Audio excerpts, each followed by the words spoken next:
Hello guys, जय माता दी। Good evening. शाम का टाइम है। अभी मैं आज ना उस भागवत में शायद लास्ट है, कल हवन हो जाएगा, तो मैं आज फिर जा रही हूँ। कल मैं इधर चली गई थी और आज मैं उधर जा रही हूँ। उधर लास्ट है, जो पहले कलश ठाया था ना, उस भागवत में जा रही हूँ। तो गाइस अभी 5 से ऊपर हो गए हैं। अभी मैं जा रही हूँ, रेडी हो गई हूँ। और शीलू का भी कॉल आ लिया, बोली आ जाओ दीदी। तो मैं लाइट चलो छोड़ के जा रही हूँ। मैं मंदिर की वो वाली लाइट और एक छोटी सी इस रूम की, ये दिख रही होगी हल्की सी, ये वाली, इसकी भी चालू और ये भी, क्योंकि 5:30 हो आए हैं, शायद नहीं होए तो अभी हो जाएंगे। चलो गाइस चलते हैं, क्योंकि आती हूँ ना तो घर में बड़ा अंधेरा सा मिलता है, इसलिए ये लाइट चालू ही छोड़ देती हूँ।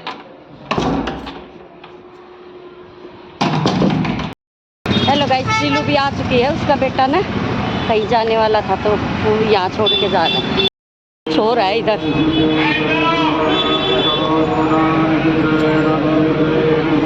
कुछ तो है, पुलिस वगैरह भी है। रास्ता खींच रहे, रास्ता खींचने वाला गेम है। हाँ हाँ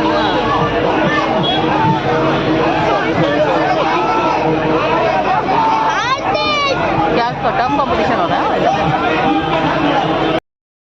तो जी कल यहाँ कलश लेके आए थे अमर, कल से यहाँ आएंगे। कल उधर हवन हो जाएगा ना? कल उधर हवन हो जाएगा। लास्ट आज ही है। इधर आऊंगी। हाँ, ये थोड़ा नजदीक है तो कुछ दिक्कत नहीं होगा। उधर हाँ, उधर लंबा बहुत है, इधर तो नजीक ही है। मैं भी पहले ब्लू साड़ी निकाली। अच्छा, दोनों ब्लू ब्लू हो जाते। ब्लाउज में अभी तो लंबा है भैया बहुत। हमसे बड़ी है, भूल हो गई।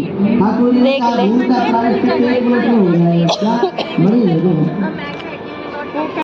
ले जो है अपने बड़े भाई की कुटिया में आए। कुटिया में देखा उन्होंने, बड़े भाई तो थे नहीं। उन्होंने विचार किया कि क्या करें।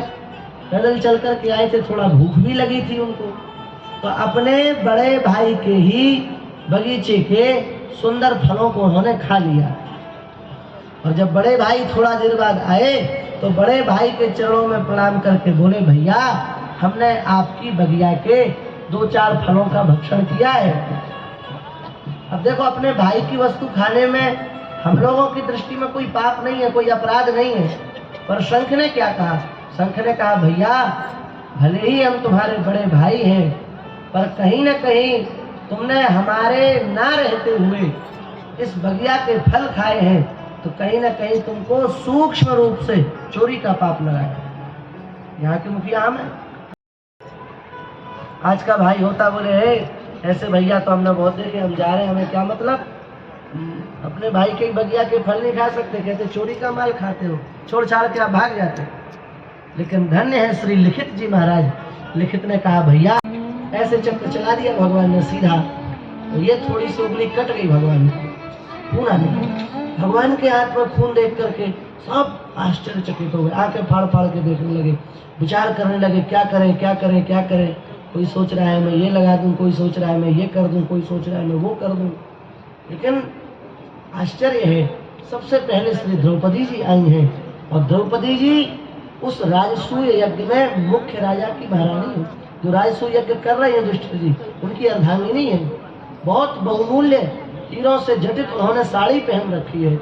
लेकिन उन्होंने देखा कि ठाकुर जी के हाथ से खून आ रहा है, अपनी उस बहुमूल्य साड़ी में से चीर को फाड़ा है, और चीर को फाड़ करके ठाकुर जी की उंगली में द्रौपदी जी बांध रही हैं। उनके नेत्रों से आंसू आ रहे हैं, हमारे प्रभु को कष्ट हो रहा है, और हाथ में ठाकुर जी के चीर बांध रही है। ठाकुर जी ने उस द्रौपदी की उंगली की ओर देखा और द्रौपदी के नेत्रों की ओर देखा। ठाकुर जी का हृदय भर आया। ठाकुर जी ने कहा, द्रौपदी तुम्हारे इस चीर से हम कभी पूर्ण नहीं हो सकते। और फिर बाद में जब दुशासन ने भरी सभा में द्रौपदी का घोर अपमान किया है, तिरस्कार किया है, तब ठाकुर जी ने उस चीर का कर्जा चुकाने के लिए नहीं, अपनी कृतज्ञता ज्ञापित करने के लिए ठाकुर जी वस्त्रावतार धारण करके आए हैं और द्रौपदी के शील की रक्षा की है। ये है भगवान। ठाकुर जी को कोई इतना समर्पित करे तो ठाकुर जी देखो कितना समर्पित करते हैं। द्रौपदी के चीर के मूल्य में ठाकुर जी ने वस्त्रावतार धारण किया। एक महात्मा घूम रहे थे, भूख लगी थी उनको, कुछ उनको मिला नहीं। एक ऊपर से पक्षी जा रहा था, उस पक्षी के चोंच से एक दाना जमीन पर गिरा, उस दाने को उठाया, हाथ में रखा, चारों तरफ देखा, कोई आ तो नहीं रहा है, कोई आ जाए तो उसको इसमें से आधा दूं, फिर आधा मैं खाऊं। ऐसा विचार उनके मन में आया। इतने भूखे रहने के बाद भी उनके मन में ये विचार आया कि आधा मैं किसी और को दूं, आधा मैं खुद खाऊं। चारों तरफ देखा, कोई नहीं दिखा, भगवान का नाम लेकर के उसको पा लिया। ठाकुर जी प्रकट हो गए। ठाकुर जी ने प्रकट होकर के कहा, तुम इस प्रकार से अपने जीवन का निर्वाह क्यों करते हो? पढ़े लिखे हो, सब कुछ तुम्हारे पास हो सकता है, तुम प्रयास क्यों नहीं करते? उन्होंने कहा, भगवान हमारे मन में तो बस एक ही बात है, लोग करोड़ों रुपए कमा लेते हैं, पर करोड़ों रुपयों को कमाने के बाद भी उनकी वृत्ति शांत नहीं होती, उन्हें संतोष नहीं होता है, वो असंतुष्ट बने रहते हैं, वो दरिद्र बने रहते हैं। मेरे पास कुछ नहीं है, किसी प्रकार की कोई संपत्ति नहीं है, किसी प्रकार की कोई वस्तु नहीं है, लेकिन देखो मेरी इस निष्कामता से प्रसन्न होकर के आज साक्षात मेरे सामने परमात्मा खड़े हैं। ये उन लोगों के पास है जिनके करोड़ों रुपया है, उनको आप जाके ऐसे दर्शन दोगे? ये है। इसलिए भैया, दरिद्र वो नहीं जिसके पास धन कम है, दरिद्र वो है जिसके पास अपार धन होने के बाद भी संतोष नहीं है। संतोष करना सीखो। बिनु संतोष में काम न साही। जब तक संतोष नहीं होगा तब तक कामनाएं समाप्त नहीं होंगी। पवाया है और प्रसाद पवा करके स्वयं प्रसाद पाया है। समस्त रानियों को बुलाया है और कहा कि सब लोग आकर के इनका दर्शन करो, इनका आशीर्वाद लेकर के जाओ। सब रानियां आई हैं। पहले तो सुदामा जी सौभाग्यवती भव, सौभाग्यवती भव, सौभाग्यवती भव आशीर्वाद देते रहे। सोचा अब लाइन समाप्त हो गई, अब लाइन समाप्त हो। अब सुदामा जी ने आशीर्वाद का स्वरूप बदल दिया, भव भव भव भव। अब भी लाइन समाप्त ना हो, ऐसे करिए। अब भी लाइन समाप्त ना हो, ऐसे करिए। अब भी लाइन समाप्त ना हो। लाला, ये पूरी द्वारिका की स्त्री आज तुमने बुला दी क्या? नहीं मित्र सुदामा, ये पूरी द्वारिका की स्त्रियां नहीं है, ये तो सब आपके मित्र की ही सब स्त्रियां हैं, सब सेवा में है। लंबा चौड़ा परिवार है भैया आपका। सुदामा जी ने कहा, सब लोग एक साथ आशीर्वाद लेकर के जाओ, नहीं तो हम तो आशीर्वाद ही देते रह जाएंगे। सुदामा जी ने विश्राम किया है।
हेलो गाइस, कथा खत्म हो चुकी है और अभी मैं जा रही हूँ।